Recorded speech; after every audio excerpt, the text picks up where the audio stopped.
Hello. सुबह की प्यारी शुरुआत एक प्यारी सी कहानी के साथ। बिलीव इन योरसेल्फ, अपनी क्षमता को पहचानें। एक गांव में एक आलसी आदमी रहता था और इतना आलस से भरा रहता था कि वो कुछ काम नहीं करना चाहता था।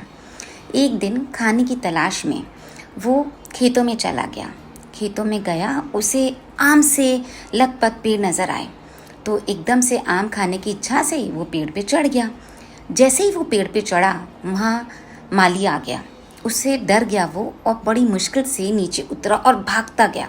इतनी ज़ोर से भागा कि गांव के जंगल में जा पहुंचा। वहाँ भागते भागते वो थक गया और वो सो गया। जैसे ही सोया और उसकी आँख खुली तो उसने देखा कि एक लोमड़ी आ रही है लंगड़ाती हुई। उस लोमड़ी को देख के उसके मन में जिज्ञासा हुई, इस जंगल में और ये लोमड़ी कहाँ बचेगी इतने भयंकर जानवरों के बीच के अंदर। तो वो वहीं पेड़ के पास छुप गया और देखने लगा कि इस लोमड़ी के साथ क्या होता है। पर जैसे ही वो छुपा, पेड़ के ऊपर चढ़ के उसको शेर की एक आवाज़ सुनाई दी, दहाड़ सुनाई दी और सारे जो जानवर थे इधर उधर भागने लगे, पर वो लोमड़ी वहीं रही। और शेर धीरे धीरे उसके पास आया और उसके मुंह में जो मांस का टुकड़ा था उस लोमड़ी को दे दिया और वहाँ से चले गया। ये देख के वो आलसी आदमी बड़ा असमंजस में हो गया। अरे ये कैसे? इसका मतलब भगवान ने सबके लिए कुछ ना कुछ व्यवस्था कर रखी है। यहाँ कोई भूखा नहीं रहता।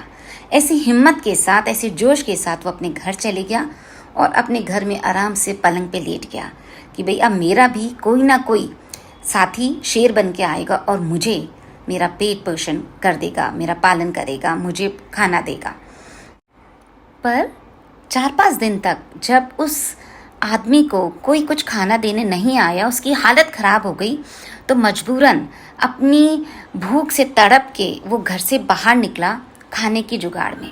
कुछ खाने को इधर उधर देखा और एक पेड़ के नीचे बाबा जी बैठे थे। उनसे बोला, मुझे एक चीज़ का जवाब दें, ऐसा क्यों कि उस लोमड़ी के लिए भगवान ने शेर को भेज दिया और उसको भूखा नहीं रहने दिया, फिर मेरे साथ ऐसा न्याय क्यों?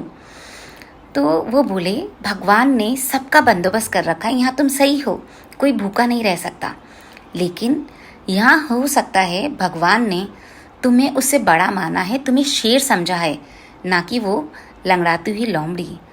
तो तुम अपनी क्षमता को पहचानो। ये सीख देती है ये कहानी कि हम सब में बहुत प्रतिभाएं हैं, सिर्फ हमें उन्हें पहचानने की ज़रूरत है। हम लोमड़ी बन के घूम रहे हैं पर हम शेर की ताकत रखते हैं। हम खुद को कमज़ोर समझते हैं, लाचार समझते हैं, किसी और पे आश्रित रहते हैं। पर अपने आप की ताकत को पहचानें, अपनी क्षमताओं को जानें, तभी आप निखर सकते हैं, क्योंकि भगवान ने आपके पास असीम क्षमताओं का, असीम क्वालिटीज़ का खजाना दिया है। खुद की पहचान करें, खुद से पहचान करें और शेर बन के दहाड़ें। तभी तो जिस काम से, जिस मकसद से भगवान ने आपको भेजा है वो आप पूरा करेंगे और दूसरों की मदद करें। वही असली में जीना है। Be happy, B cheerful.